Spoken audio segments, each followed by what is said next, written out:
Now I'd like to give the floor to Professor Wang.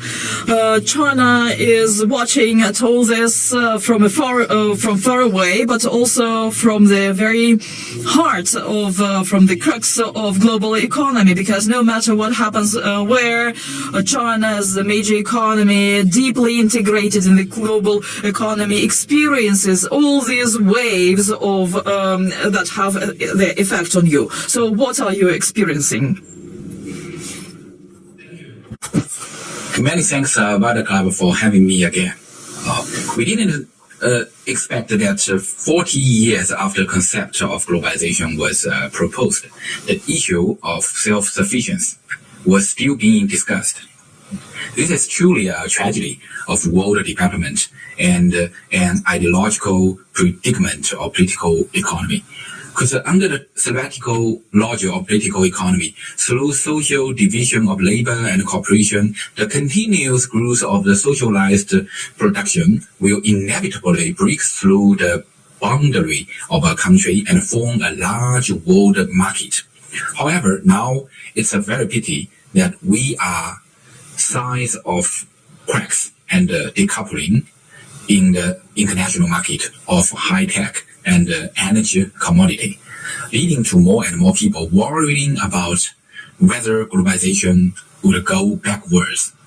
The risks of the possibility of retrogression in globalization is mainly due to the cohesion of the United States.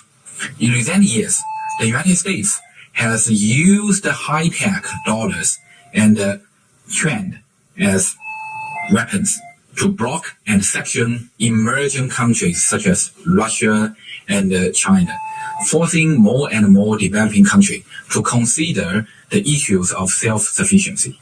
From the perspective, the United States is the biggest troublemaker of the globalization. Now, China is overtaking the US as the world's largest consumer market. 2 years ago, China proposed a strategy, so-called building a new development pattern with the domestic cycle as the main body, the domestic and the international dual cycle promoting each other, referred as a dual circle strategy. So China hopes to take advantage of its large domestic market to enable China to achieve independent innovation in key technological fields, such as large aircraft manufacturing, chips, or car engine, etc., to reduce its dependence on the West and to prevent the constant threat from the United States and promote more equal cooperation. However, China's dual circulation strategy is not to return to a closed economy, non-self-sufficient economy, not to decouple from the West, but to better promote high-level opening and enhance economic autonomy through the advantage of a large domestic market.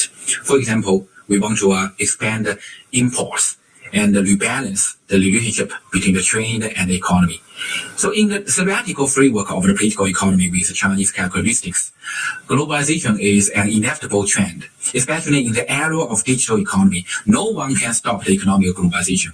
Judging from the data of the international trade, investment, flow of people and information, it is still showing a growth rate every year. So China is a beneficiary of globalization as well as a defender, builder, and contributor.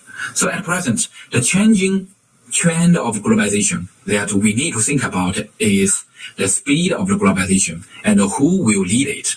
So in this regard, finally, I would like to share 4 points of the view about new issues in political economy. First, changing in the dynamic of the globalization. In the past, the driving force of globalization originated from the West. Now it has turned to developing countries, especially the BRICS countries. In 2021, the BRICS countries grew by 7.6% year-on-year, which is higher than the global average growth rate of 5.5%. The contribution of BRICS growth to the world has exceeded 15% for 10 consecutive years in the past. The growth rate of R&D investment, service trade, and infrastructure investment in emerging countries is higher than that of the Western countries. So various data shows that the BRICS countries are becoming a new locomotive of globalization. Second, no country has the ability to completely block other countries. At present, I think the Western strategy of section Russia has failed. In the past 40 years, sections have not crushed Iran and North Korea. None can they contain the development of China and Russia. Sections only expose the selfishness of the West and force emerging economy to pay more attention to self-sufficiency in technology and finance. From this perspective, so-called Western centrism will come to an end. The future globalization will be more balanced, more equal, and more inclusive. Third, prepare for the worst and think bottom line, but try to keep the world from returning to a self-sufficient economy. So in recent years, closed, confrontational, and powerful political forces have emerged in the international order. The U.S. Indo-Pacific, so-called Indo-Pacific strategy, further exacerbates the trend of coupling. So at present, we need to work hard to prevent decoupling, to prevent a new world war, and to resist the repression of the United States hegemony.